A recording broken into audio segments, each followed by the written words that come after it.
in a quiet desert town in Morocco, where the air carried the scent of spices and dreams often faded with the wind. A boy named Ilyas was born. His father was a weaver. His mother sold tea to travelers near the bus stop. They didn't have much, just a clay house, 2 goats, and a worn-out radio they listened to every evening. At the age of 10, Ilyas lost his father in a bus accident.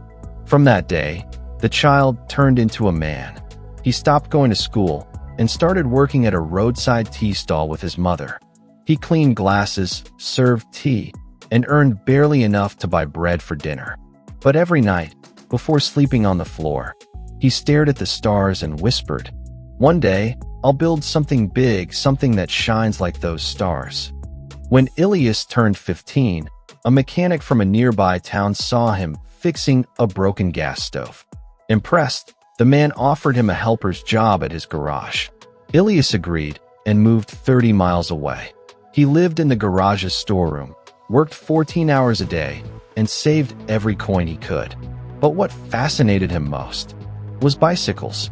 He loved how they moved, silent, simple, and full of freedom. He started repairing old cycles at night. Soon, villagers would come to him saying, "My cycle brakes don't work." And Ilyas would fix it with a smile, and sometimes without charging a coin. One day, a schoolboy brought a cycle with a broken frame. Ilyas welded it into a whole new design, a lighter, faster version. The boy's friends loved it. Then their friends came, and before he knew it, people were asking, "Can you make one just like that for me too?" That one frame design was the first spark of his future. He called it falak, the Arabic word for sky. He started building more during nights and weekends, using leftover parts and scrap metal. But the garage owner wasn't happy.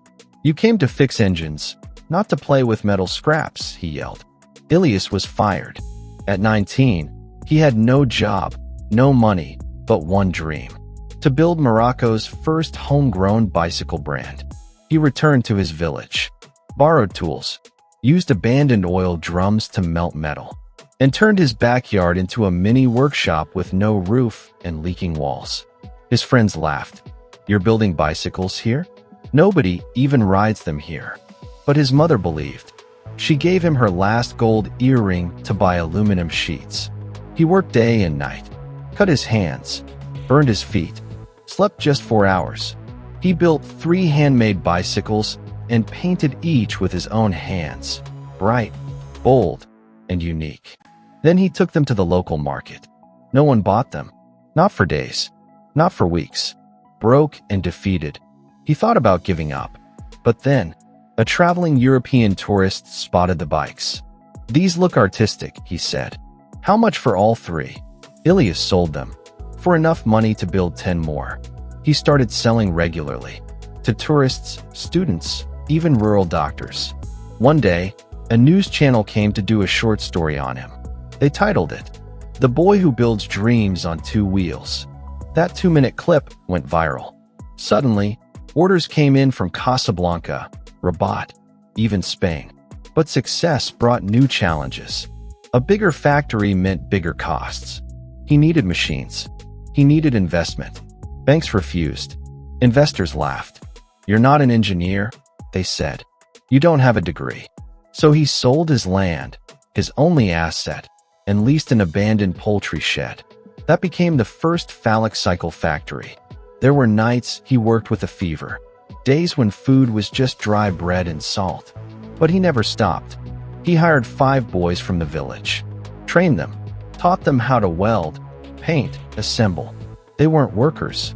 They were brothers building a dream. 5 years later, phallic cycles became the first Moroccan bicycle to be displayed in the Geneva International Trade Show. Ilyas stood there, wearing a simple shirt, tears in his eyes, camera flashes all around. His bicycles were now exported to 13 countries. Today, Phallic Cycles has 3,000 plus employees. They run green factories, sponsor school bicycle drives, and even build custom cycles for the Olympics.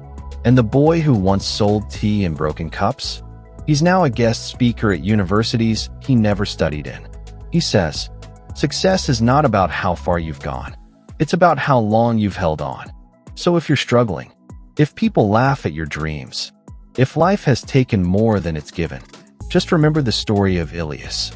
He had no degree, no money, no support, only a mother's blessing and a fire that refused to die. Moral of the story: don't wait for the right time. Don't wait for permission. Start where you are, with what you have. Even if it's just a broken frame and a burning heart, your miracle might just be one yes away.